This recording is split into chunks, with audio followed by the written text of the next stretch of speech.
আশুক না যত বাধা যত ঝড় সাইক্লোন, রাসূলের পথে মোরা চলবই চলবই জীবন বাজি। রাসূলুল্লাহ বললেন তোমরা তৈরি হও, জিহাদের ময়দানে অভিযানের জন্য তোমরা তৈরি হও। এবার সাহাবীরা রওনা হলেন, কিন্তু 80 জন লোক তার মধ্যে গেল না। কয়জন? 80 জন লোক গেল না। তাদের ধারণা হলো এই জিহাদে নির্ঘাত মুসলমানরা পরাজিত হবে, মাঝখান দিয়ে ক্ষতি হবে, খেজুর গাছের খেজুরগুলো পেকে নিচে ঝরে যাবে, পড়ে যাবে, আর চতুষ্পদ জন্তু উট দুম্বা বকরি ভেড়াগুলো গরমে মারা যাবে। সুতরাং মুসলমানরা ক্ষতিগ্রস্ত হবে। 80 জন লোক গেল না, উপর দিয়ে তারা মুসলমান, কিন্তু ভিতরে হলো মুনাফিক। ভিতরে কি যারা বলেন? ইমানদারের 2 হাত, মুনাফিকের 3 হাত। ইমানদারের হাত কয়টা? জোর বলেন কয়টা? আর মুনাফিকের? ইমানদারের ডান হাত, বাম হাত। মুনাফিকের সব কাজে থাকে একটা অজুহাত। মুনাফিকের সব কাজে কি থাকে? অজুহাত থাকে।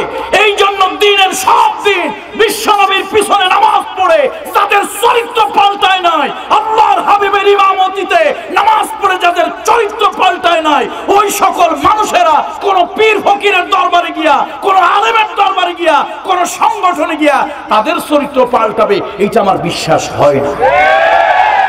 রাসূলের ইমামতিতে নামাজ পড়ে যাদের চরিত্র পাল্টায় নাই, আমাদের মতো পিশাবদের পিছনে নামাজ পড়ে চরিত্র পাল্টানো সম্ভব? এই জন্য মুনাফিকের সংখ্যা বেড়ে গেছে। বন্ধুরা আমার, ইমানদার তবে গুনাহগার, তারা থাকবে জাহান্নামের উপরে। ইমানদার তবে গুনাহগার কোন জায়গায়? জাহান্নামের উপরে। কাফেররা থাকবে মাঝখানে, মুনাফিক কোনখানে? একদম নিচে।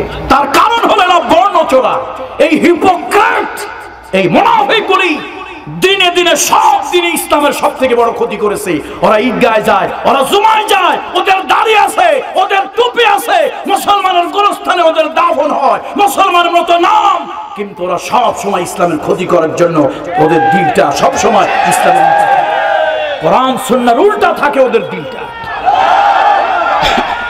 বন্ধুরা আমার, কয়জন যায় নাই? 80 জন যায় নাই। অবশ্যই এর মধ্যে 3 জন ইমানদার। কয়জন? 80 জন যায় নাই, তার মধ্যে ইমানদার কয়জন? আর বাকিগুলো কি? আর জোরে বলেন না কি? মুনাফিক। এই 3 জন যায় নাই কেন? এই 3 জনের একটু ওঠা বসা মুনাফিকের সাথে ছিল। সকালবেলা যাবে, মুনাফিকের সাথে বসছে। ওই যুগে তো আর চায়ের দোকান, কফির দোকান ছিল না। ওই যুগে যে দোকান ছিল, একটু আড্ডায় বসছে, আচ্ছা বিকালবেলা যাই। তো বিকালবেলা আবার একটু আড্ডায় মুনাফিকদের সাথে বসছে, কয় না কালকে সকালবেলা যাই। তো সকালবেলা আবার যাবে, ওই আড্ডায় বসছে, কয় না বিকালবেলা যাই। এরকম করে করে 3 জনের যাওয়াই হয় নাই। তার মধ্যে একজন হলো কাব ইবনে মালিক রাদিয়াল্লাহু তাআলা। তিনি এই খপ্পরে পড়ে গেছে। ইমানদার, তবে খপ্পরে পড়ে গেছে মুনাফিকদের। আর মুনাফিকদের কিন্তু কথায় যুক্তি থাকে। ওরে বাপ রে বাপ, কি যুক্তি! তো এখন রাসূলুল্লাহ সাল্লাল্লাহু আলাইহি ওয়াসাল্লাম তাবুকে গেল। তাবুক যুদ্ধ থেকে আলহামদুলিল্লাহ বলেন, আলহামদুলিল্লাহ, বিজয় হয়ে সেই কঠিন সিচুয়েশনের মধ্যে বিজয় হয়ে ফিরে আসছে। ওরে সর্বনাশ! এখন মুনাফিকদের আনন্দ দেখে কে?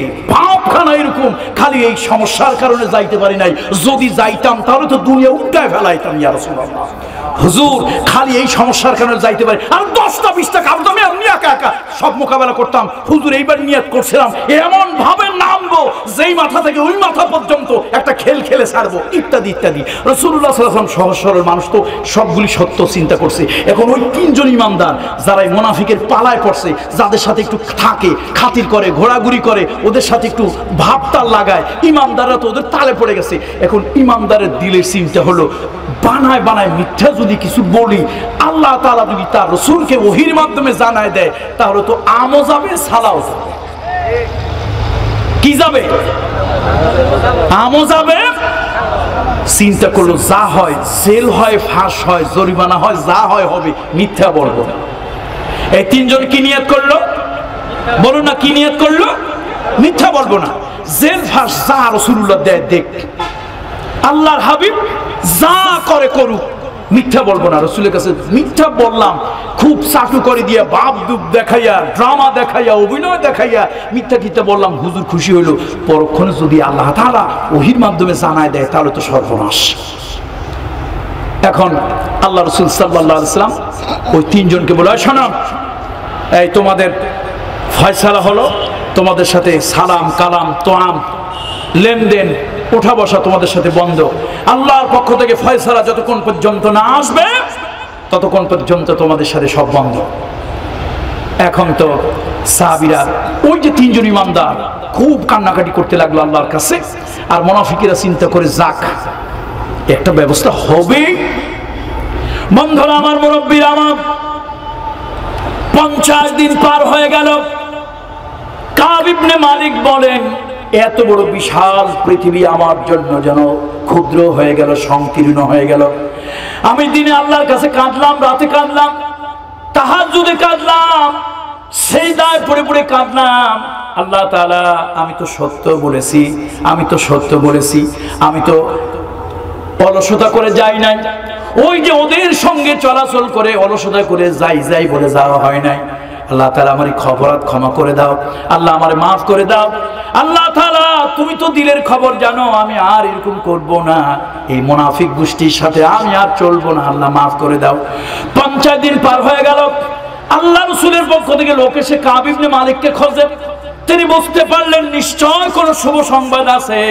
এবার আল্লাহ তাআলার পক্ষ থেকে যখন এই আয়াত অবতীর্ণ হলো, কাব ইবনে মালিক সহ বাকি দুইজন তারা গেল।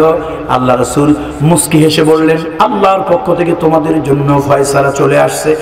ইয়া আইয়ুহাল্লাযীনা আমানু তাকুল্লাহা ওয়া কুনু মা'আস সাদিকিন।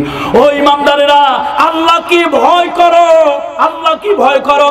দুনিয়ার লোভ ছেড়ে দাও, মৃত্যুর কথা স্মরণ করো, কিয়ামতে আল্লাহর দরবারে জবাবদিহি করতে হবে, এই ভয়টা করো, আল্লাহকে ভয় করো। এইটা করলেই তোমাদের জীবনটা সুন্দর পরিচ্ছন্ন হয়ে যাবে, আর সত্যবাদীদের তোমরা সঙ্গী হও। সুবহানাল্লাহ।